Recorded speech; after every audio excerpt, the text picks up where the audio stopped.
লঘুচাপের প্রভাবে উপকূলীয় এলাকায় বৃষ্টিপাত হচ্ছে। সব সমুদ্র বন্দরকে ৩ নম্বর স্থানীয় সতর্ক সংকেত দেখিয়ে যেতে বলা হয়েছে। এ বিষয়ে জানাতে পটুয়াখালী থেকে যুক্ত হচ্ছেন আমাদের সহকর্মী মোহাম্মদ ইমরান।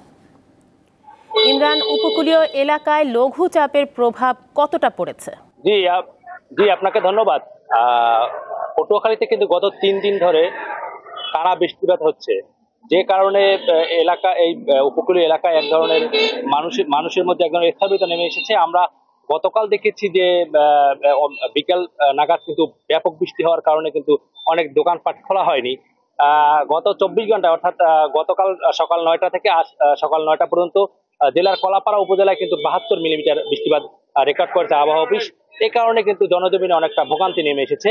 আমি আপনাকে আরেকটি বিষয় জানিয়ে রাখি, আজ সকাল থেকে বৃষ্টিপাতের পরিমাণটা কিছুটা কম হচ্ছে।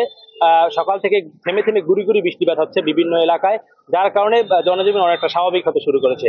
আমি আপনাকে আরেকটি বিষয় জানিয়ে রাখি, এই টানা বৃষ্টিতে কিন্তু খাল বিল রয়েছে, সেই খাল বিল কিন্তু তলিয়ে গেছে, যার কারণে আপনি জানেন যে এখন আমন মৌসুমের সময়, যে আমনের চারা রোপণের সময়। তো এর আগেও কিন্তু এই উপকূলে ১ সপ্তাহ আগে ব্যাপক বৃষ্টি হয়েছিল, যার কারণে কিন্তু খাল বিল তলিয়েছিল। দ্বিতীয় দফায় আবার বৃষ্টি হওয়ার কারণে কৃষকরা কিন্তু আমনের চারা রোপণ করতে পারেনি, বা এর আগে যারা আমনের চারা রোপণ করেছেন অনেক চারা কিন্তু ইতিমধ্যে নষ্ট হয়ে গেছে। কৃষকরা আমাদের গার্জিয়ানরা জানিয়েছেন, তারা জানিয়েছেন যে বৃষ্টির ধারা যদি অব্যাহত থাকে তারা কিন্তু ব্যাপক ক্ষতির মুখে পড়বেন।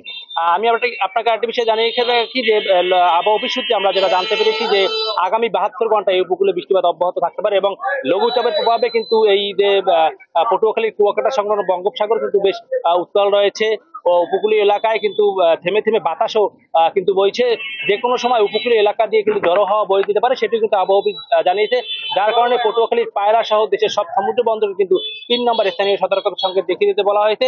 সেই সঙ্গে সকল মাছ ধরা ট্রলার সমূহকে কিন্তু নিরাপদ আশ্রয় থাকতে বলা হয়েছে। আমরা মহিপুরের যে সকল মৎস্য ব্যবসায়ী রয়েছে তাদের সঙ্গে কথা বলেছি, তারা যেটা জানিয়েছেন অধিকাংশ মাছ ধরা ট্রলার কিন্তু যে মহিপুর এবং আলিপুরের যে শিববেড়িয়া নদী রয়েছে সেই নদীতে কিন্তু আশ্রয় নিয়েছে। তো আসলে পটুয়াখালী থেকে আমার কাছে এই ছিল সর্বশেষ।